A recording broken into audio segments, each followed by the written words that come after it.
Should we put this E3D Hemera on this Ender3? I don't know, Hemera's kind of expensive, it's an Ender3, okay. Today we will be checking out the E3D Hemera. It's an extruder hot-end combo with a relatively short filament path that should be good at printing flexible filaments as well as all the other filaments. But there are a couple things I need to get out of the way first before we get that done. The first being E3D is not currently selling the Hemera. They're not manufacturing it given the current circumstances, but hopefully they'll start again very soon, maybe even by the time you see this video. The second one, I want to thank Joe Kasha, you might know him as 3D Maker Noob, for creating all the parts to install a Hemera on an Ender3. I'm basically just going to be repeating his process just so I can check out the Hemera for myself. Now with all that out of the way, let's get started by checking out what comes with a Hemera when you buy one. You might notice my Hemera says Hermes on it. That's how they were referred to when they first started making them. I did get one of the earlier units. Opening the box up, I do find it pretty creative that they've put all the directions on how to open the box on the box. Pretty slick. Here's a look at everything that comes in the Hemera kit. There are 12 and 24 volt versions. It's important to note that these are compatible with all the E3D ecosystem, so Volcano, Super Volcano, but the barrel is a bit different on the Hemera. You do have to use this specific barrel. This is actually a 12 volt kit, but the only things that are going to be different between 12 and 24, they're both available, is the heater and the fan. For the Ender3, we will be using 24 volt. I'll show you more on that in a second. And then the Hemera itself, you can kind of see down inside here, it has dual drive gears. This is going to be a direct drive setup. You can convert these to Bowden with their Bowden adapter. And if you don't feel like taking your Hemera apart to see what's going on in there is a very satisfying video on the E3D site. I highly recommend going over there and taking a look at it. I will leave a link in the description below. But it shows you how those gears are self-cleaning and self-lubricating. By all rights, this should be a pretty impressive setup. And just another note about that 24 volt setup. A lot of times when you see the 24 volt, you'll get these yellow heaters. That's just kind of an easy way for you to tell which ones are 24, which ones are 12. They are all 30 watt. You can get 40s and 50s from E3D, I believe, but stock, they're 30 watt heaters. And of course, a 24 volt fan. You also do get a motor cable. So this is everything we're going to be using for the setup today. And as far as the printed parts, this is what Joe has come up with. You're going to need some square nuts. We'll have to clear out a couple of these holes right down in here so we can use them. He gave us a part fan duct. We will have to come up with some sort of part fan. This looks like it fits a radial. I should be able to find one of those. And he has a BL Touch mount. On the existing Ender3, we will have to take off all of this surrounding the hot end, this fan shroud, the part fan. So we'll need to heat up the hot end to remove that Bowden tube successfully. But our printed mount is just going to go on this whole bracket. I'll show you more on that in a second. You can either leave your stock extruder on at this point if you intend maybe to go back to it if you just want to try out Hemera, or if you want to save weight, you can go ahead and remove this whole assembly, including that extruder motor. You won't need it. So while that's heating up, I'll go ahead and remove my Bowden tube from the extruder side. I'm running an EZR. I'm just going to go ahead and leave this in place for now just to test out the Hemera. We're up to temp. I'm going to go ahead and remove the Bowden tube out of the hot end. I guess you wouldn't have to, but if you ever wanted to go back, it'd probably be a good idea to inspect it anyway, so just go ahead and pull it out. And then we can turn it off and let it cool, and we can remove this whole assembly. So just remove these two screws, this one and this one down here, and we'll remove the whole fan shroud. The whole fan shroud and everything should just swing loose.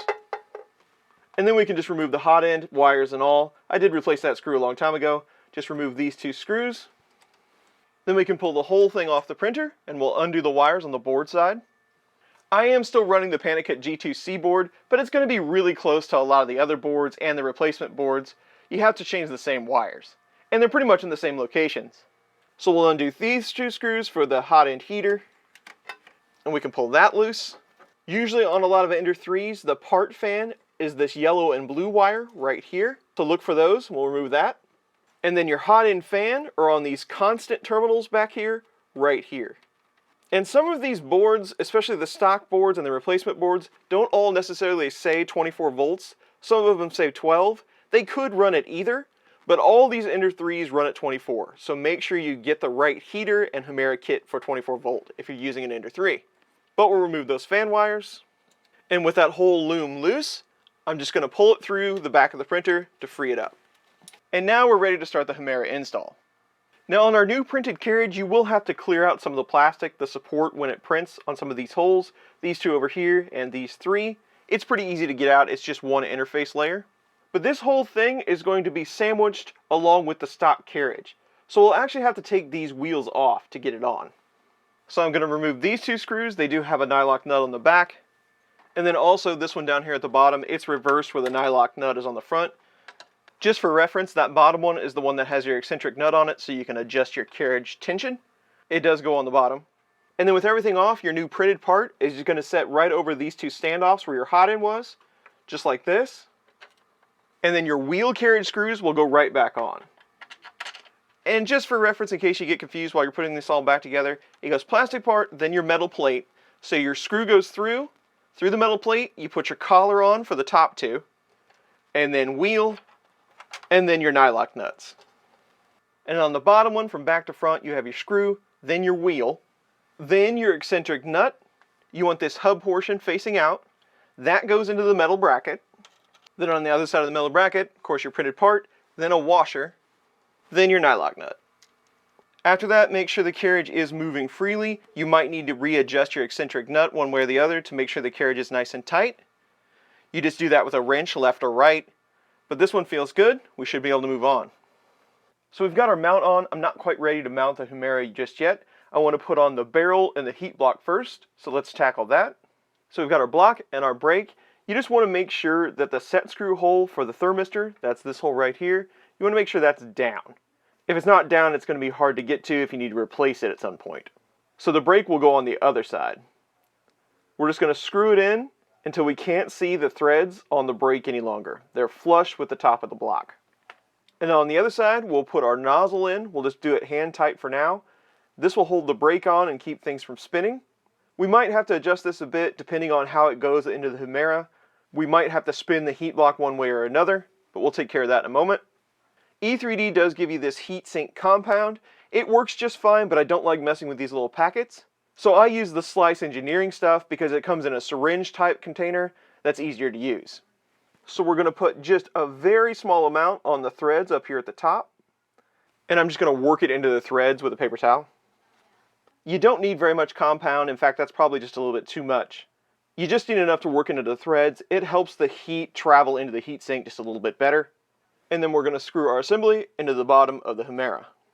Now you can use the heat block to snug that barrel so it goes all the way flush against the Hemera body.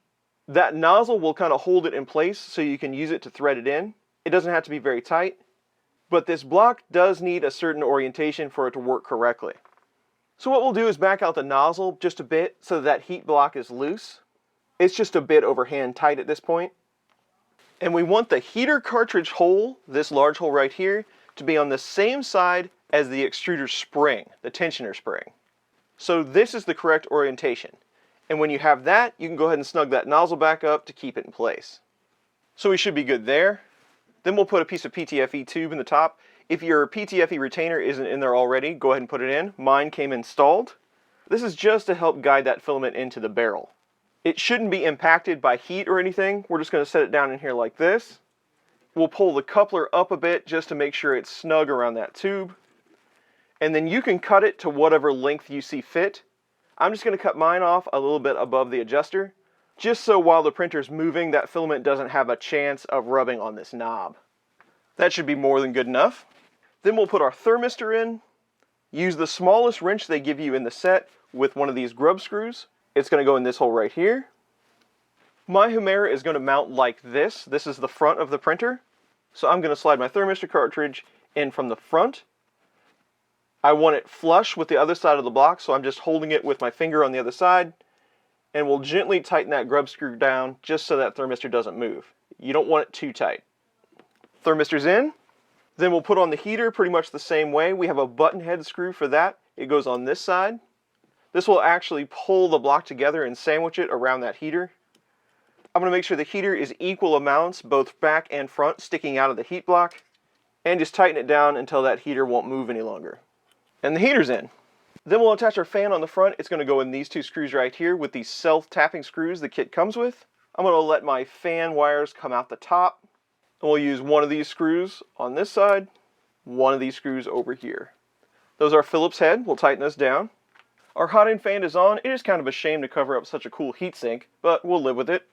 We'll go ahead and put our thermistor extension on, and then we're ready to go ahead and mount it on the printer. Now, my biggest concern with the Hemera are these mounting tabs that it has. These hold square nuts. These two, they come installed, and then you have two more to slide back here. It's the same on both sides. We're actually going to be using the ones on the back for this install, but I wanted to make you aware of these. Whatever screw you use to mount these, make sure it's not too long. The kit comes with M3 by 8mm screws, and Joe has made those compatible with this mount. They're a really tight tolerance. You might even want to change up this part just a little bit so they fit even better, but they will work. But if you use a screw that's too long, it's going to tear these tabs out, and they're very thin. So that's going to limit you on how you can mount these if you break these tabs. So just make sure you're using the correct length screw. Triple check that before you tighten it down. You don't want to break it. So on the backside tabs, we're just going to load two square nuts in these back ones. These come with the kit. And then in these three holes right here, I'm going to use those M3 by 8 screws and mount this down. And our Hemera is all mounted up. Now we need some sort of part cooling fan, and Joe has created a duct for us. Now, Joe created this duct so it would work with a 40-40-20 fan. It's the same one that's on the SK Go. It's on a few different printers. I did happen to have an extra one of these, but you might want to consider reworking this or find another duct, because a lot of times you see those 50-50-15 fans more often than you see these. But this one does mount nicely on the front of the Hemera, and Joe designed this one so that we're going to super glue or hot glue it onto the fan. Not my favorite solution, but it'll definitely work for us. So the duct will go on the fan like this, and then the whole assembly will mount on the Hemera with these two square nuts, one here, and then one down here in the corner. So I'm going to go ahead and super glue the duct on the fan. So my fan duct is glued on. I actually went with this high temp epoxy. This stuff is actually pretty good. I recommend it for a lot of different projects. It's clear and you don't have to mess with two tubes, and it holds really strong. To mount this on, we're going to use some M3 by 16mm screws. That looks to be the proper length. Again, when mounting things to the Hemera, make sure you have the right length screw. And before we put that part fan on, I'm going to go ahead and put on my silicone sock. And once the sock is on, we can go ahead and put our fan on. I slid in an extra square nut down here. I'm just going to use two screws. You could probably go ahead and put that one on too if you wanted, but two should be more than enough. Our fan is on. It is really close to the nozzle. Maybe use some PETG rather than PLA, but it should be just fine. It shouldn't melt. Then we can put our motor wire on here in the top. And then we have to talk about what we're going to do with the wires. We are going to do some management. Joe's put this part on right here that we can zip tie everything down to. We'll put the fan wires part and hot end and the motor wires on that one. Then the hot end and thermistor will run underneath. But we need to figure out what connectors we want to use. And that depends on what board you have. Also note, I'm not going to install the BL Touch today. He did make a mount for it. It goes right over here. There's some square nuts that go in the side. I'm not going to put mine on today. Maybe we'll do that in the future, but I shouldn't need it. We will have to adjust the bed level a bit because I'm sure this isn't in the same spot as the stock hot end. So now we have to make some decisions, and that's mainly based on what main board you have and what type of wire connector you would like to use. I do have the Panicate board on there that's running riprap firmware, and it's a little bit easier to adjust than something that has Marlin on it where you might not have the firmware. So if you have your Marlin firmware, you can go in another direction, but if you don't have the firmware, you're on a stock board, you're going to have to use the connector that allows you to make the motor spin the right direction. And we'll get into all that. I'll show you Marlin and riprap, but just be aware of that. So here's all the connectors that we're going to deal with. We have DuPont connectors on the motor and both the fans, part and hot end. Now, unless you have bare pins like on a ramps board, that's probably not the best connector to use. The heater doesn't matter so much because every board I've ever ran into had screw down terminals, and these are going to come with ferrules on them, so you don't have to worry about that. It's all the other connectors we need to worry about. Most of the default Creality boards, the board that I'm going to use today, they all have JST type connectors. They do kind of work with a DuPont connector, but they're not very snug, so probably not the best choice. On the Ender3 boards and a lot of the replacements, by default, your hot end fan is always on inside some terminals. So you don't even have a connector like this. You would have to use bare wire or some ferrules. But on a lot of the replacement boards, you can switch these over to another set of pins so that you can control them, including the board that I'm going to use today. I show how to do this in Marlin and other videos. I'll leave links. But today I'll show you how to do that in the riprap firmware. And then the motor connection, it has DuPont connectors on it. If you don't have the firmware, you need to be able to switch the plug over. Because depending on your printer, the Hemera might be turning in the wrong direction. And if you can't change it in firmware, then you're going to have to be able to flip this plug the opposite way. Or at least change the pins around. With the DuPont connector, it's easier to do because it's universal. Now on a JST type, you can lift that plastic shroud, the one that's on the board, and flip the connector over, but it's not near as easy. So make your decisions on the board that you're going to use. Also note that all these wires are about 1 meter long, and that's pretty long for an Ender3 install, so you might want to consider shortening those up a bit. So now that we have all that information, here's what I'm going to do. I'm going to shorten these wires up to just where I need them to be, maybe just a little bit extra. So I'm going to take the printer Z and push it all the way up, and I'll take the Hotend carriage and push it all the way to X max. This should be as long as you ever need the wires to be. I'm going to use that as a guide on how to shorten the wires up. So for my Hotend heater wires, I'm going to take about 150 millimeters off and just put new ferrules on them. And these are going to go back in the same stock terminal location in these two right here. Remember, those aren't polarized, doesn't matter, positive or negative. And with my Hotend fan, it is a good idea to mark these as well when you get your final connector on there, because they're the same for the Hotend and the thermistor. It's easier to figure it out now before you get your wire management done. But for the Hotend fan, I'm going to attempt to use one of these other fan connectors down here and control it thermostatically. So I'm going to take about 150 millimeters off of it and put a JST type connector on it, because I already have some connectors and crimpers. Remember, you can make these standard connectors work if you don't have the means to put a new one on, but I would consider taking these plastic shrouds off these pins to get as much pin on that connector as possible. And I've got the part fan set up to use this connector right here. I'm just going to put my new Hotend fan in the connector right above it, this one here. I believe we can control that one as well. So there's my Hotend fan in place. And then the thermistor connector, I'm just going to put a JST connector on it as well. Remember, these aren't polarized, it doesn't matter positive, negative. Thermistor connector's on, it'll go in this connector right here. Now we're going to deal with the motor cable. I really don't need to shorten this up much, but I am going to put a JST connector on it, and I'm going to switch the direction in the firmware if it needs to be switched. Again, you need to make that decision. If you don't have your firmware where you can edit the motor direction, and you need to flip this cable, you might consider leaving this on and just taking the shroud off of those pins. That way you can flip it easily. But I'm just going to move my extruder wires from these pins right there, and then put a JST connector on, and put my new extruder wires on there. Extruder motor connector is on. I left it the same color pattern as on the Hermes kit, so I didn't change anything. And I'm just going to put it right there. And then again, I'm going to deal with mine in firmware. And for the part fan, I did have to make my own JST extension. That's something you're going to want to know when you're installing your Hemera. It doesn't come with default support for a part fan, so you're going to have to get a fan and some sort of extension for that fan. Just something to note if you need part cooling. But I'm going to put it right back where I had it before, in that slot right there. Now we should be good to go ahead and turn on, do some testing. We will have to hot tighten that nozzle, but we're going to have to change some stuff up in the firmware as well. So let's start with riprap firmware. I know the fan on that Ender3 is really loud, I apologize for that, but we won't leave it on any longer than we have to. So we're going to go into settings, we'll go into system editor, config.g.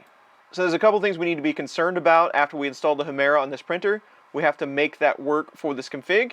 We'll just go through them step by step, top down. The first thing we come to is the drive section. What direction is that motor going to turn? We had a direct drive extruder on there before and it turned correctly. By all rights, that motor should need to go in the opposite direction. I've been fooled by this before. Really the only accurate way is to test it. But I'm going to go ahead and say that motor number 3, it starts at 0. So it's actually motor number 4, but it's P3. I'm going to change this S0 to an S1. That will change its direction in riprap firmware. The next thing we need to update is the E steps. That's how many steps it takes to move a certain amount of filament. 93 is the default for the Ender3. It's going to be a lot higher for that gear ratio inside the Hemera. All of this information is available from the E3D website.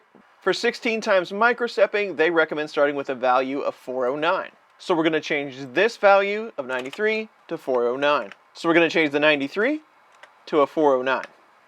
The next thing we come to is going to be motor current. Now E3D does recommend a pretty high current value for the Hemera. That's on their website as well.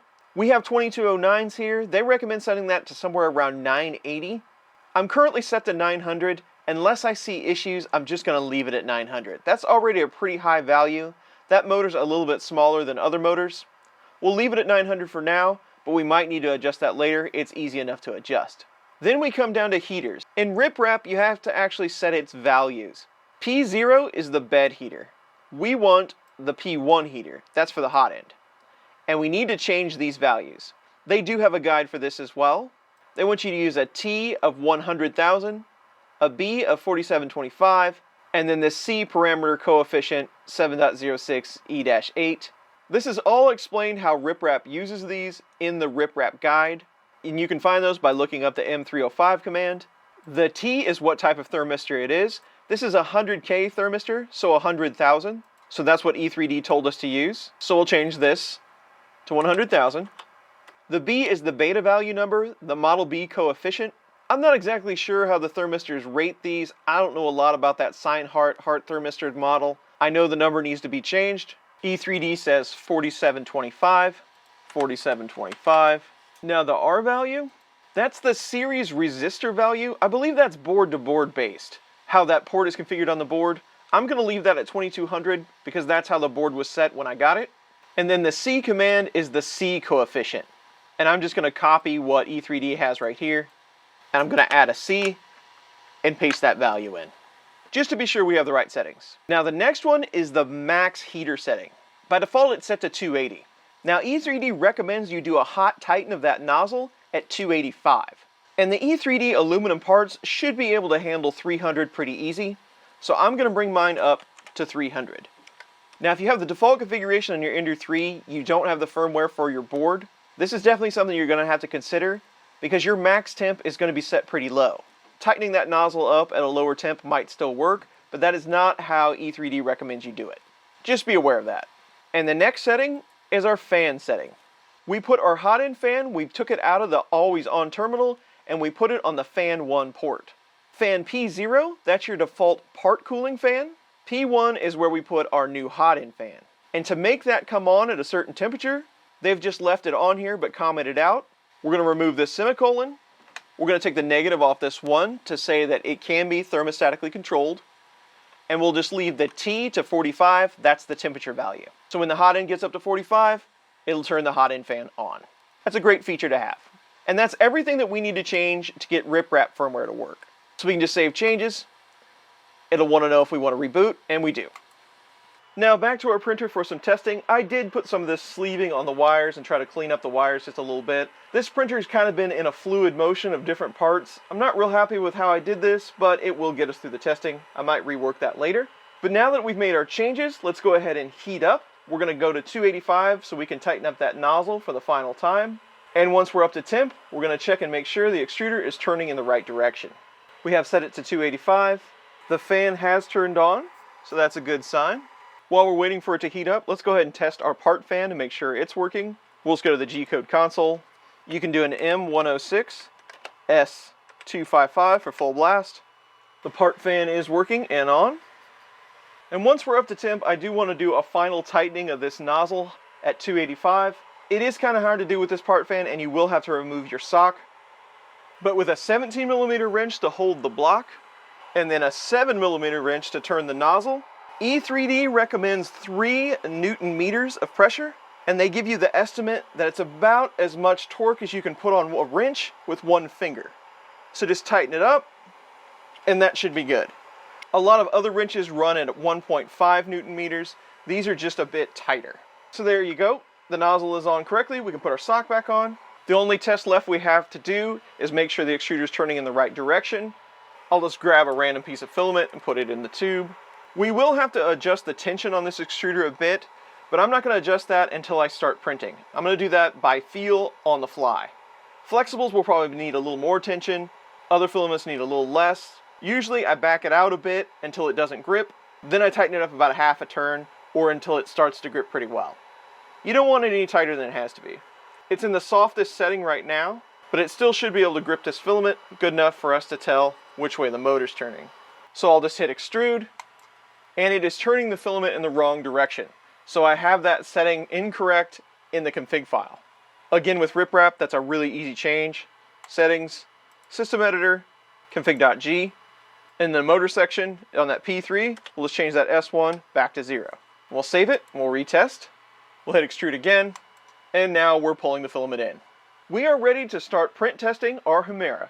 But before we do that, let's take a look at Marlin and some of the other things you can do if you don't have riprap firmware or you don't have a firmware config for your printer.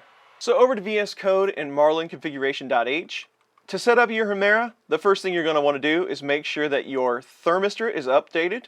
So thermal settings, temp sensor 0, you're going to want to set that to 5. That's the correct value for an E3D thermistor. You'll want to make sure the max temp can achieve that 285. We'll just set that to 300. Default axis steps per unit, this 402 right here, this is for a Titan extruder on my SK Go. You just update that to a 409 for the Hemera.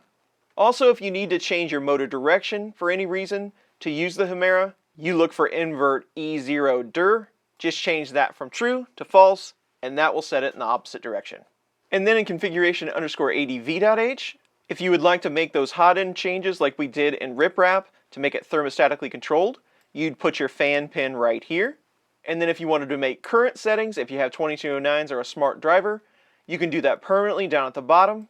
Your TMC extruder current control is right here. You can also do that with the M906 command via command line. Now, what if you don't have firmware for your printer, or you can't reflash it? Well, for motor direction, you can just flip the cable over. That's your best option. For max temperature, you're not going to have a lot you can do there. You're just going to have to get by with the maximum that your printer can achieve if you don't want to flash new firmware. Same way with the thermistor setting, you might be able to get by with that default. Most of these printers are set to 1. That is a 100K thermistor, but it works a little differently than the E3D one does. So your values might be a bit skewed. But if you still want to give it a try, you can change your E-steps on the fly. So I'm just going to open up Octoprint on one of my printers so I can show you how to do this. You can do this via Pronterface if you like. Any terminal editor will do. But we'll go to the terminal, and you can run an M503 to see your settings. You can also run an M92 because that's the command you're going to need to change. This is for my Prusa Mini, but it still works the same. If you wanted to make an update and use the Hemera to change those E-steps, you can do M92 E409. And that will adjust the E-steps so at least you can try it out. It's not recommended for you to install this on default firmware because the thermistor settings and everything isn't quite right, but you could probably still make it happen. It's better to build a new firmware and reflash so you have control over all this stuff. And the final thing I want to do is a PID tune on this new Hotend, because we still have the default values in riprap for this. And riprap handles that a little bit differently. So we're going to jump back to the terminal. And you still do use this M303 command, but there's different parameters you need to use for riprap. First thing we'll do is do an H1. That tells it we are going to tune the heater that's on the Hotend. Heater 0 is the bed. Then we're going to do a P. This is PWM control. It goes from 0 to 1. If you're used to setting like a fan to 255, this is the same kind of setting. So how wide open do you want to run that heater when you're heating the Hotend? I don't like to set it to full blast, which would be 1, just to maybe increase the life of that MOSFET a bit. So I like to set it to 80%. So we're going to do 0.8. And then what temperature would you like to tune to? So we'll do S. I'm going to tune to PLA 215. So 215C. So what riprap does is kick on that heater at 80% power, and then it's going to let it get up to 215C. Then it's going to turn the heater off and see how fast that heater falls. And then it's going to take a third measurement, and then it'll have its parameters about how to set the PID for that heater. So let's kick it off. So we're in phase 1, we're heating to 215. When we hit 215, it goes to phase 2, turns the heater off, and it measures how much that it spikes after 215. And then phase 3, it tells you what that spike was, 218.8. That's what your overshoot was. And now it's going to let it cool down slowly and take that third measurement, and then you'll have all your numbers. And the tune ended at about 440 seconds. It's now complete. These values seem to work pretty good with the Hemera and this 24-volt system on the Ender3. Riprap and the Duet-like configuration don't have what we would like to call EEPROM, but we do control it with EEPROM commands. So M500, 01, 02, 03. Instead of saving it on an EROM chip or having an emulated EEPROM, it saves things in config-override.g. So it overrides the config file at boot. And if you run an M500, that's going to save these heater settings in that file. So just do an M500, and then if we go take a look in settings, system editor, config-override.g, you can also just copy this whole thing into config.g if you'd like, if you don't like this override file. I'm fine with it for now, but you can go either way. So we'll cancel out of here, but there is one more thing I want to tell you about in config.g. If you don't reload your EEPROM settings after every boot, it's going to give some errors when you try to run that M500. So I recommend at the bottom of your config.g just putting in an M501. So every time you boot anything that you saved with an M500, M501 will refresh that copy of all that saved data. It's just to make sure that everything in that override file gets put back at boot time. So all the setup is complete. We are ready to start some prints. Now, if you're using Joe's mount and this Hemera, I found on the Ender3 that it's about 3-4 millimeters lower than the stock Hotend. So all I did was raise this end-stop mount up just a bit, and then I re-leveled everything, and it fit just fine. That allowed me to get a really good first layer. So if you're crashing into the bed when you home, it seems too low, just bring that end-stop up a bit, re-level, and everything should work out. Now I've got some PLA loaded. This is Prusament Gentleman Gray. And let's start a benchy print.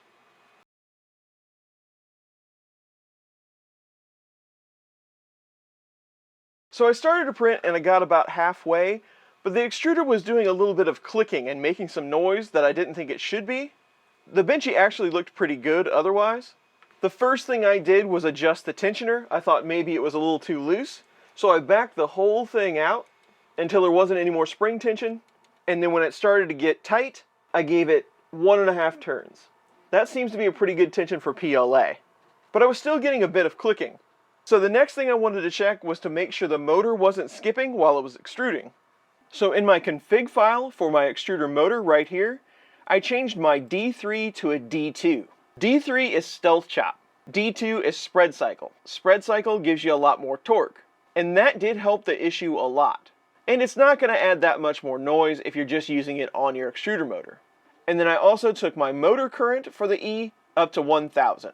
I was setting it 900, but with these two changes, everything's nice and quiet now and it's running smoothly. E3D does give you suggestions on different drivers. They have one for Duet, they have one for 2209. I kind of have a mix of both since I'm using this Panicate board. I'm still kind of getting used to riprap firmware and this new board, so we might have to play with a few more settings further, but the motor doesn't seem to be getting hot after this, so I think these settings are okay for now. So now I'm going to start a full benchy test because the extruder now seems to be nice and quiet and running smoothly. And here's our benchy after those adjustments. I have to say, a pretty nice looking benchy. Maybe just a little bit of inconsistency, a few strings. I do have retraction set at 0.5 millimeter at 25 millimeters a second, so I might need just a little bit more or maybe a little faster. Print just a little bit cooler maybe. I'm printing at 215. But for a first attempt with a brand new extruder and a board I'm not really familiar with, I'm pretty happy with this print quality. So I think it prints PLA right now fairly well. But with an extruder like this, we really need to test some flexible. I'm going to start with some NinjaFlex because my Prusa machine seems to print this pretty well. So we'll see how the Hemera handles it. I'm sure it can handle it just fine. We will print this at full speed, so around 60 millimeters a second. And then we'll attempt the same thing with our X60. This is the filament that we tested with the Omnia drop. It was able to print it, but it didn't look all that great. That test was at full speed. If I slowed down, I'm sure I could get it better. But I'm going to try a couple of attempts with the Hemera on the X60 as well. So let's see how we do. Just a reminder, if you're using some flexibles on a PEI bed, you probably want to throw some glue stick down just so it doesn't stick too well. And just a note on loading flex in these geared extruders, I like to let the gears pull it in rather than me trying to force it because it's way too floppy to actually push it in there. So I just use the extrude button to bring it in kind of slow. Filaments loaded. And for my filament settings, I'm going to run with 220 for the Hotend 50-degree bed. I'm going to increase the extrusion multiplier a bit so we get just a little bit fatter extrusion to 1.2. And I am going to run with cooling, but I'm only going to do 50%. And again, my speed settings, I'm leaving them for stock PLA. This is pretty much the stock settings for Prusa Slicer. And we're off. We'll see how we do. And NinjaFlex is done. Let's take a look. I have to say the extrusion on it is super impressive. You wouldn't even know it was flexible unless you held it in your hand. And you can see NinjaFlex definitely has some flex to it. Now we do have issues up here on the overhang. Now maybe I should have went full cooling on this one or slowed down just a bit. But at these speeds, given its NinjaFlex, I'm still super happy with this. I think I could tune my way into a perfect benchy using NinjaFlex for sure. So not bad all in all, but I think I can improve the slicer settings until it's perfect. But the point is, the extruder is doing a great job. So now let's unload our NinjaFlex, and we're going to load up our X60. Remember, this is 60A shore hardness, so super flexible. So for this run, I'm not going to change anything as far as the slicer settings go. We're going to run the same G-code that we ran with NinjaFlex, just to see how the X60 turns out. Remember, we are moving at a pretty high rate of speed. So let's just kick it off and see if we can actually complete this X60 benchy. We'll see how this one goes, but my intention is to come back and tune the slicer and try a second time, so that we can see if we can get an almost perfect X60 benchy. Let's see what happens. And here's what that attempt looks like. Really, it came out a lot nicer than I thought it was going to at that speed. Chimney's a little messy, but not near as bad as I've seen before with this stuff. Remember, very flexible. You can see the extrusion isn't very even. There's a lot of holes in it. I'm guessing that's because of the speed. A little bit of an overhang problem. But moving that quickly, the filament is probably stretching and it's not able to feed it that fast to get those layers completed. Again, still a lot better than I thought it was going to be. So let's make a quick slicer change. These are my current settings. All I'm going to do is change my max print speed. In PrintedSolid, you have these auto options that you can use to affect the whole print. So I'm just going to take max speed from 80 to 30. So that's going to make the overall print a lot slower. So hopefully that will help out our really flexible benchy. So let's slice it and kick it off one more time and see how we do. And our second attempt is complete. And we got a lot closer on this one. We still do have some problems up here with retraction. I might be able to tune that out of it. Not near as many holes as there were in the first one, going this slow. Our overhang is a lot better. A big improvement, I think we could do a little bit better, but given this filament, I'm really happy with it. It did a really nice job. The benchy is not the most perfect print for doing flexible. There's a lot better choices, but it's still fun to see if you can get it to complete. So overall, I'm pretty impressed with the Hemera. So there it is. The E3D Hemera has been installed, benchies have been printed, all is well. Now it's way too early for me to suggest to you to get yourself a Hemera. I have to do a lot of testing first, but from what I've seen so far, it appears to be really well built. I like the form factor. It gives you a lot more options when mounting it and adding accessories like part cooling. And if you get it set up just right, it does run really quietly. Remember, you need to get that idler adjusted just so, and it does use a little bit more current than other extruders do. Remember that when you're installing your Hemera, or when you're buying your stepper drivers. You might want to jump up to a little larger driver just for the extruder. But all in all, I think it's a great add-on for your 3D printer at an affordable price, especially if you want to print flexible filament. Hopefully you found this helpful. If you did, please consider giving it a thumbs up or subscribing to my channel. If not, leave your thoughts in the comments below. And as always, thanks for watching.